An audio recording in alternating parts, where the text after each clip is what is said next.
ag léamh Aba-Cána-Lú le Pádraic Ó Conaire. I gceann de na sean leabhar staire is ársa dá bhfuil i dteanga na Síneach tá scéal aisteach le fáil. Ag seo, iarracht ar an scéal úd a insint i Gaeilge na haimsire seo. San áit bhfuil mórásach na trí song inniu ar sa údar an tean leabhar seo, agus is cosúil ón gcaoi agus ón gama atá aige ar an seanachas gur mó go mór de míonach an scéalaí a bhí ann ná de bhíonach an stairaí. San áit a bhfuil mórásach na trí song inniu ar sesin, bhíodh cónaí ar chinne mór cnuasach aloud. Bhí an tír seo faoi bhlá an uair sin. Bhí an rís agus an tábhar, an caifé agus an té go lán flúirseach ann. Bhí iasc de gach ile cinál le fáil san ánacha atá ina ghlaseanna dóibhe teo inniu. Cuailte móra gléagacha faoi thurthaí agsúla ar chhlasan na gnic, an lipard agus an lón, an gabhar agus an turcs na cuailte. Agus na bailte móra bhí na mílta gaiir agus mocha có leis na stráideanna a chlána agus sláinte a thuairt do dhaoine.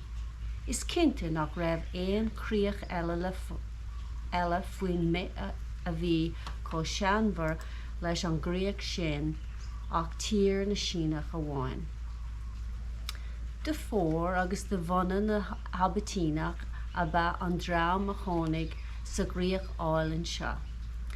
Agus a bhí seanghráin a ghuintear an fáirteag don chinne sin, híal siad an tír a bhaint amach le láimh láidir. Agus bhain nuair a fuair siad an éal, mar ní raibh na habatínaigh glic ar nós na Síneach, ní raibh an seanolalas acu, bíochas go raibh siad cnuasach cúthachach féin, scriosach a dír. Mille a gcuid deampall, loscan na bailte móra, fear a bhí in ann said a haring níor fágach. Tugach chun baillig iad le na síl a chahabh ina sclábháite, i dtír an fáirteag. Maríoch na páistí fir, na mná a bháin a fágach le chláán a thógáil de lucht cheansaithe.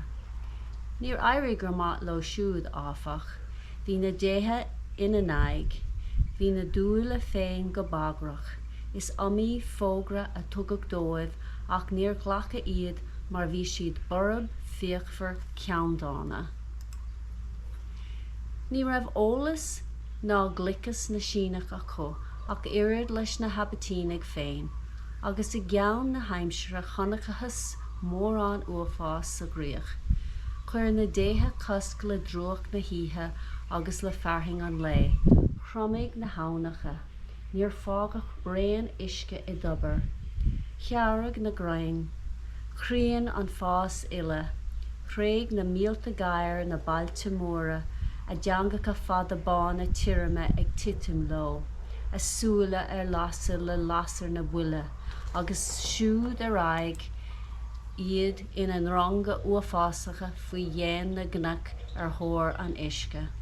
Lean na mucha iad, agus gur fágach na stráide na gan chlána gur bhris an omad achíd agus galar amach i measc na daoine. Ach bhí fearr ar na fórtaigh, ach a chán a banam dó. Ard sagart na tréimhe ba é, agus chruinnig sé mar a raibh beo dá winter i dtír na Abatíneach ina himpeall le chomhairle a ghlacha lo. Agus is é an chomhairle a thug sé dóibh fille ar an dír féin, agus a raibh beo ann do winter na Abatíneach a héire. Tá fearr gur na déithe ar sesin ar sa Aba-Cána, ard sagart, tá fearr agathrú faoi rá is nár agam ar smachtú na Abatíneach futhú féin.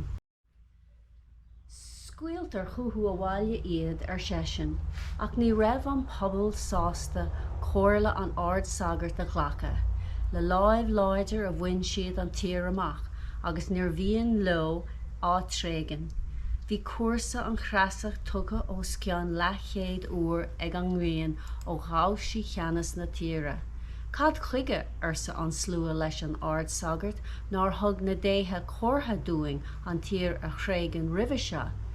Cad chuige nár ír siad orin na habitínaigh a thuairdóibh I dosa go smachdóidís iad.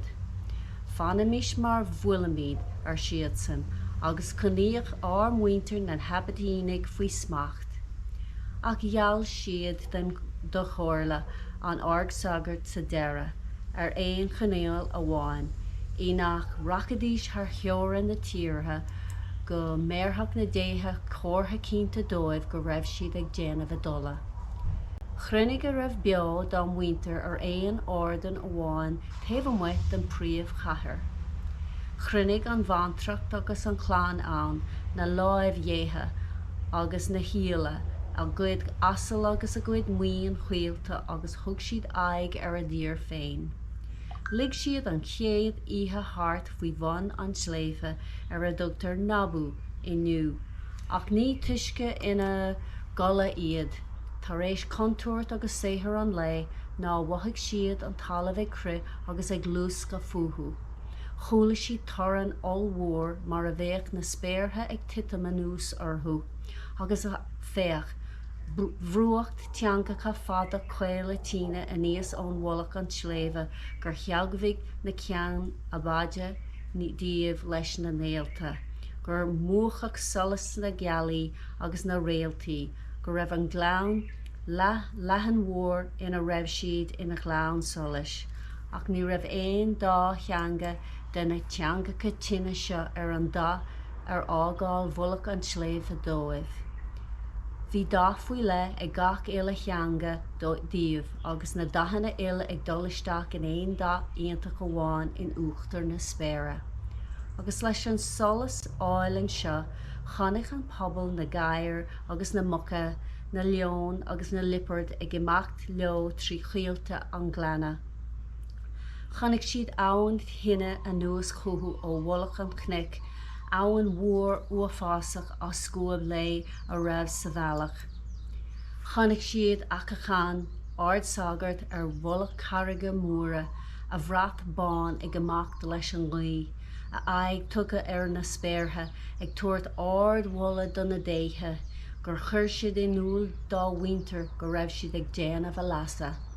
Ach gábh óin a winter, lig siad siúd éon bheith amháin agus he siad.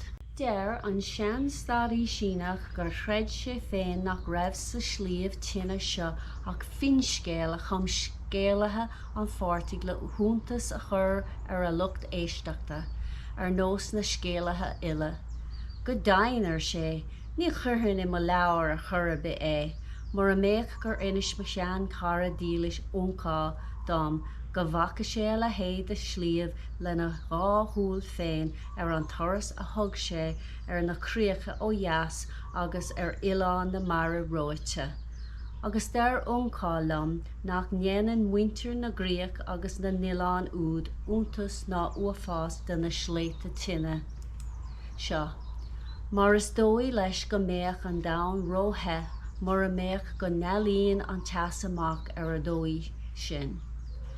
Tá cúntas fada ag an sean starí an seo imachtaí a charad, mollann sé ólas agus iarranna agus alsúnacht ach os fearr de scéalaí ná de bhfuilteoir ní bhacaigh mé ach lena scéal. Má réag siad a náird sagart sa bhásach féin san sean starí, ghlach siad a chomhairle, mar bhí an chomhartha acu ó na déithe go raibh an ceartaige.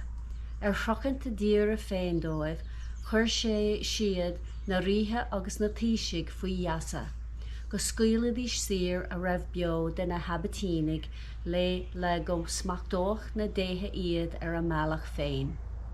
Ach ní raibh beo den drang úd a ghabha sa goga ach éon seanár amháin. Agus bhí sesin, beagnach dail ó bheith ag obair faoi halamh sa mínach ó tholas na gréine. Tugad go níos go bár talamh churas bhlá phléasc álainn a bhálaí agus éadach bán siada den cinál a chleachta na ríthe a ghrim le go mécha is a gach éon duine go ráhatas tí íberta dhéanamh de donna déthe. Ar a bheith gléasta dó, churach in áirde charbhad a raibh 8-9 bhána faoin agus 9 néanór maidne ina dhéag. Chruinnig na sagart agus na dríthe timpeall ar an garbad riaga seo. Trill seán ina láimhe agus ag canna árán díaga ó sa cheann. Glúis an carbad agus an sagart, lean na maidne iad. Tháinig an pobl ile ina díag siúd, an bhantrach agus an chlánaí I dosach, na ríthe ina níag, fear mhór a chugaigh faoin na gcuid arm ar deire. An seanár lachach a bhí in áirde ar an garbad, níor thug sesin céin fád dóibh a thuairt a níos ó bhrinn an talamh lena chur in áirde ó scór an tlua.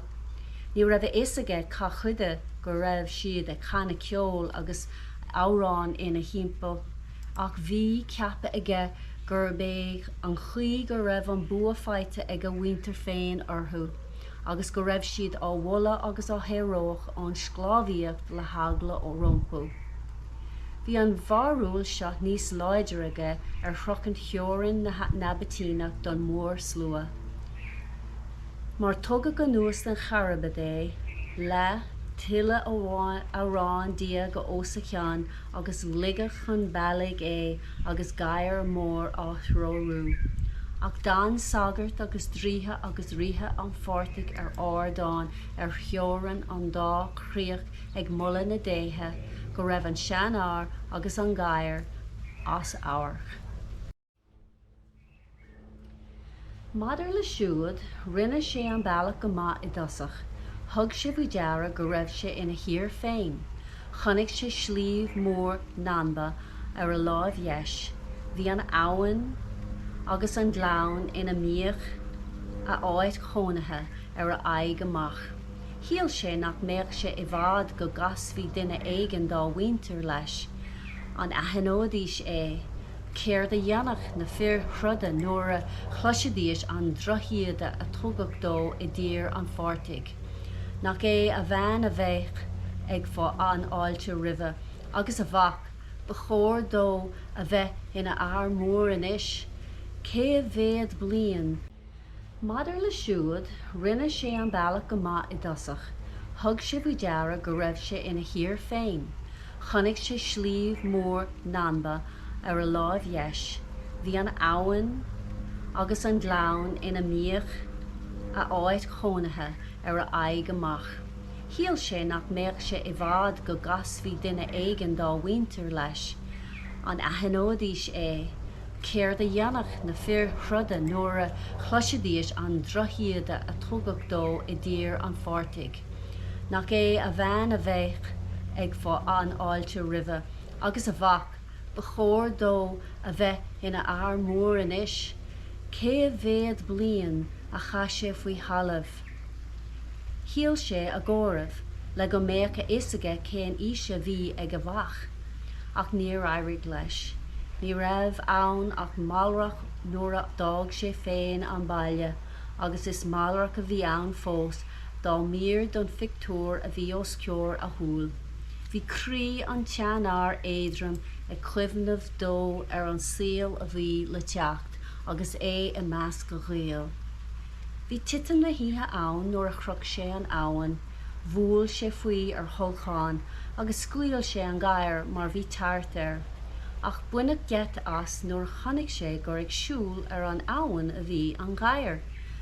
Ní chreid sé a thúil, d'éirigh sé, leag sé cos ar an áit ar chóir don uisce a bheith, ach ní uisce a bhí ann, ach mar a bheith dóibh, rúmh agus teas agus gail an éirí a níos astu.